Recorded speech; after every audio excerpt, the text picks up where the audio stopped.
Greetings from New York City, guys. I'm in my hotel room here. I have a few days left here in New York City, and I wanted to make sure I told this story before I left. I'm still kind of wrapping my head around it, and I'm very curious to see what you guys are gonna have to say about this one. But while here, I of course wanted to make sure that I made a gay dating in New York City video, like a part 2, since the part 1 was all my years living here. I left back in 2018. That was when I finally moved out of New York City. So at the time I had made one of my very first videos talking about my experiences here in New York. If you want to check that out, it's an oldie. But in addition to that, I wanted to make sure I told this story. Because I knew that this was going to take me probably at least 10 minutes. We'll see how long this ends up being, this video. But I have to share this because it's pretty crazy. So there's only one guy ever in my life. I shouldn't say in my life as if I've been dating since I was like 5, but there's only one guy in my adult life since I've started meeting guys who really marked me, meaning who left a mark, who left an impact where I was like, oh, like he's the one who got away. And I tried my best with him. Like I wasn't passive about it by any means, but it just couldn't work.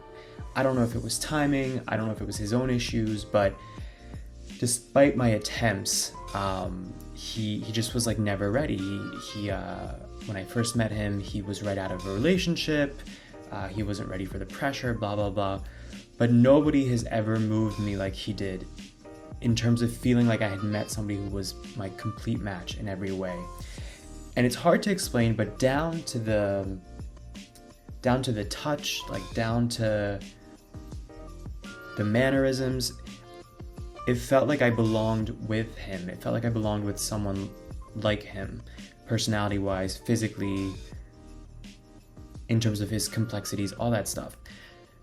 So anyway, it didn't work out, and my last few years in New York City, I always hoped that I would run into him somehow. Back when I met him, he lived in the West Village, so I would always romanticize and like have this visual in my head of bumping into him in the West Village and that facilitating a reconnect, right? As opposed to like me, sending a thirsty text again to try to get his attention. Like I hoped for, serendipity to bring us together without it being forced, right? And it never happened.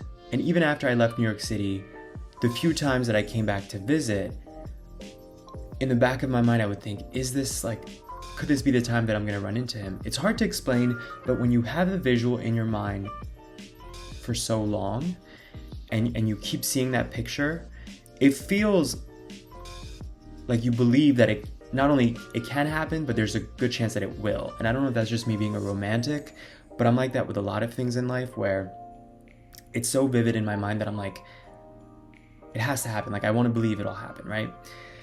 So point is, even after leaving New York, I would think about this guy when I would come back to New York and be in the West Village and think, oh, this is where he lives. I know I sound probably a little bit stalkerish. Maybe it is a little stalkerish. I feel like there's a blurry line between I have this theory that like the only difference between stalker behavior and like super, super romantic behavior is the soundtrack. Like if you hear romantic music in the background, suddenly it's not weird, right?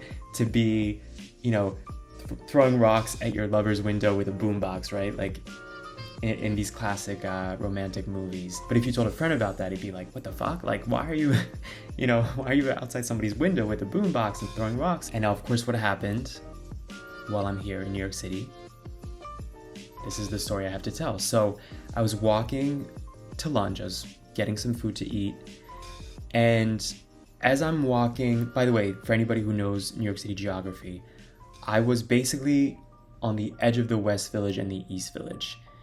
I was at the NYU campus area.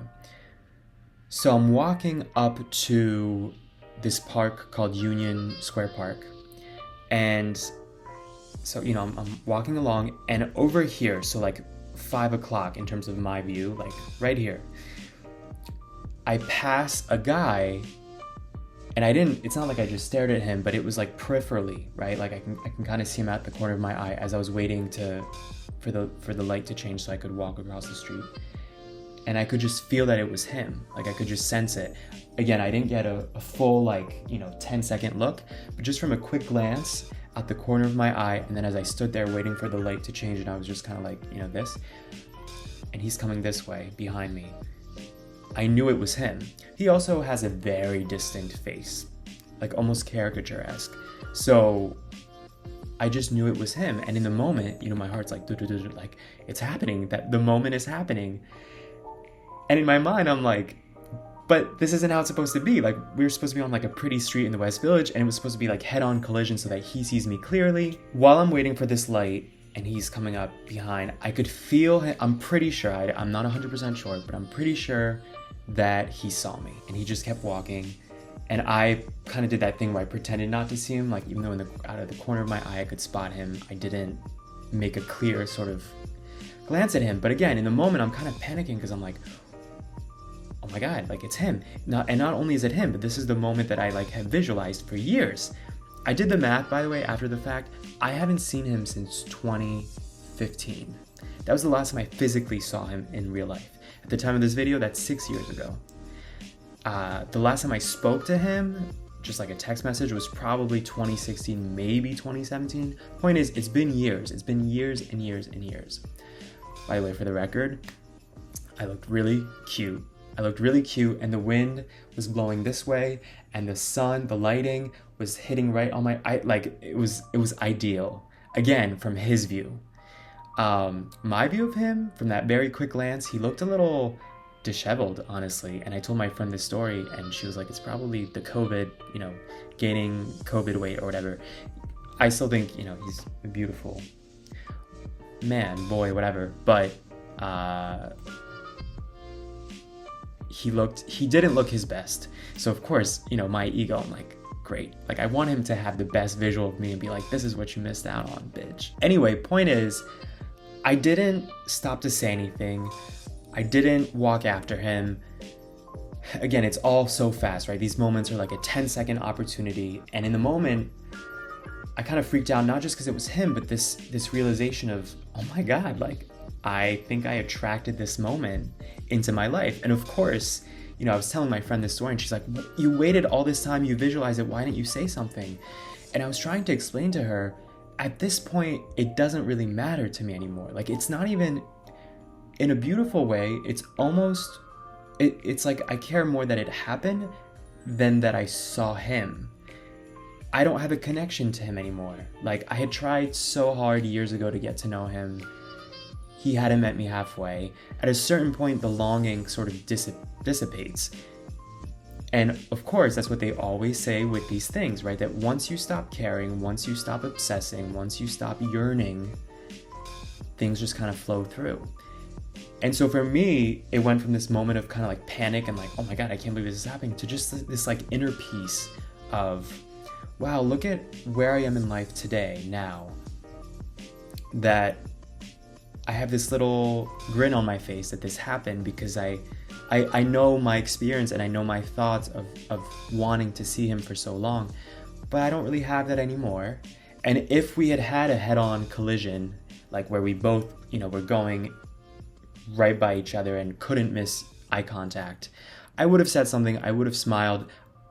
I guess the difference today is I'm like, I just want it to be organic. And a part of me strangely feels like, because it still wasn't exactly how I envisioned it, that we would lock eyes and be on this pretty street in the West Village. The irony that we were still in the village geographically, but it was like the more industrial, less pretty part of it. But I'm like, like it was spot on what I visualized, and yet a different version of it at the same time, like an imperfect version of the visual I had had for so long.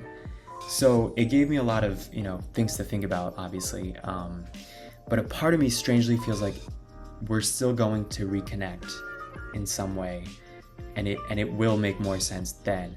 But of course, for a second, I had a thought of like, should I play it cool and go around the block and make it look spontaneous? And then I was like, no.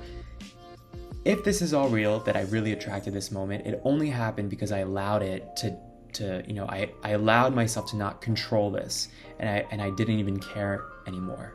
So my whole thing is like, if somehow I reconnect with someone like him, then it's going to be pressure-free and it's going to be organic. So despite not actually having a moment with him of talking and catching up or whatever, I was just grateful that the moment happened, because it was a moment of like, oh, all things really are possible. Anything that you see in your head really is possible. And that for me is so much more meaningful than the idea of reconnecting with some guy who it didn't work out with for whatever reason years ago. These moments don't happen very often in life, so I just thought it was a special story and I wanted to share it with you guys.